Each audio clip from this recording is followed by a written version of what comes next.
हिंदी भाषा का महत्व देना जरूरी है, लेकिन अंग्रेजी भाषा भी अनिवार्य होनी चाहिए। ये कहना है सीधी जिले के प्राइवेट विद्यालय के एसोसिएशन अध्यक्ष इंजीनियर आरबी सिंह का।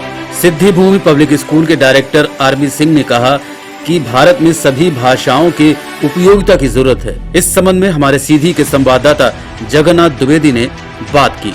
एक आदेश आया है पूरे जगह हिंदी मीडियम को प्राथमिकता दी जाए, स्कूलों में इंग्लिश मीडियम को प्राथमिकता दी जा रही है। क्या लगता है कि हिंदी इंग्लिश मीडियम वाले जो बच्चे पढ़ेंगे तो आगे दिक्कत हो सकती है? नहीं, ऐसा नहीं है। देखिए क्या है, हिंदी एक मातृभाषा है और मध्य प्रदेश शासन की ये मंशा है। जैसे कि अभी कुछ दिन पूर्व आदरणीय गृह मंत्री अमित शाह जी ने मध्य प्रदेश में मेडिकल की पढ़ाई को हिंदी में पढ़ाने के लिए लॉन्च किया कि कुछ विषय जो हैं अपनी मातृभाषा में पढ़ाए जाए। तो निश्चित तौर पर बच्चों को मातृभाषा में पढ़ाने के लिए प्रमोट करना एक अच्छा कदम है, क्योंकि बच्चा जब छोटे स्तर से रहता है तो उसका एक महत्व होता है, वो बड़े आसानी से सीखता है। तो यदि मातृभाषा में कोई चीज़ पढ़ाई जा रही तो एक अच्छा कदम है सरकारों का, और इस पे बच्चों को सीखने का अवसर ज़्यादा मिलेगा, पहली बात। दूसरी बात, इंग्लिश का भी एक अपना यूनिवर्सल महत्व है। यूनिवर्सल माने सार्वभौमिक महत्व है, पूरे वर्ल्ड में इस भाषा है। तो निश्चित तौर पर भाषा सीखने और समझने का एक माध्यम होता है। भाषा ज्ञान नहीं देता है, भाषा से ज्ञान नहीं मिलता।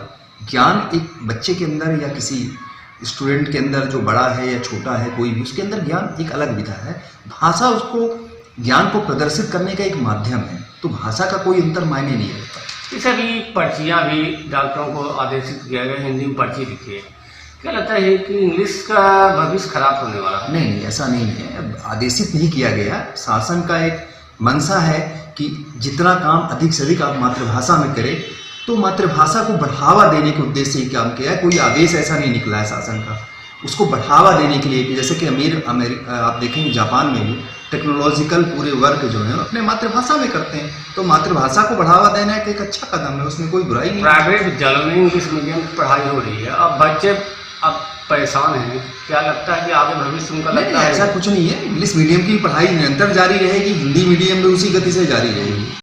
प्राइवेट एसोसिएशन के अध्यक्ष बने जी, यहाँ की समस्याओं को लेकर जी क्या पहल करेंगे?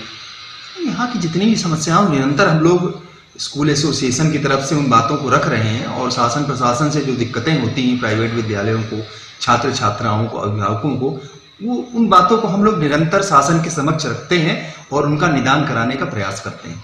सबसे बड़ी समस्या तो हिंदी और इंग्लिश मीडियम हो गई है। नहीं, ये कोई समस्या नहीं, ये सभी विद्यालयों में हिंदी भाषा के रूप में उपयोग हो रही है, इंग्लिश भी भाषा के रूप में उपयोग हो रही है। तो ये कोई समस्या का विषय नहीं है, बहुत छोटा सा बिंदु है, कोई ऐसी समस्या नहीं है, इसको समस्या के रूप में नहीं लेंगे, क्योंकि सभी बच्चे हिंदी इंग्लिश दोनों सीखते आ रहे हैं, चाहे इंग्लिश मीडियम हो स्कूल हो, चाहे हिंदी मीडियम स्कूल। प्राइवेट विद्यालयों को शासन अक्सर दबाती आ रही है।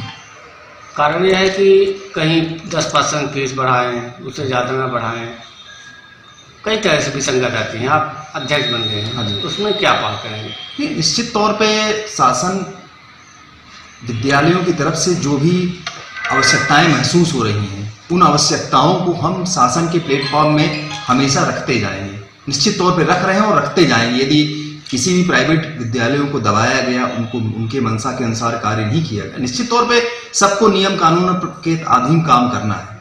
तो जो स्वायत्तता सरकारी विद्यालयों को मिलनी चाहिए, वही स्वायत्तता प्राइवेट विद्यालयों को भी मिलनी चाहिए, मेरी ऐसी अपेक्षा है शासन से, और निश्चित तौर पे शासन ऐसा ही करेगी। ठीक है।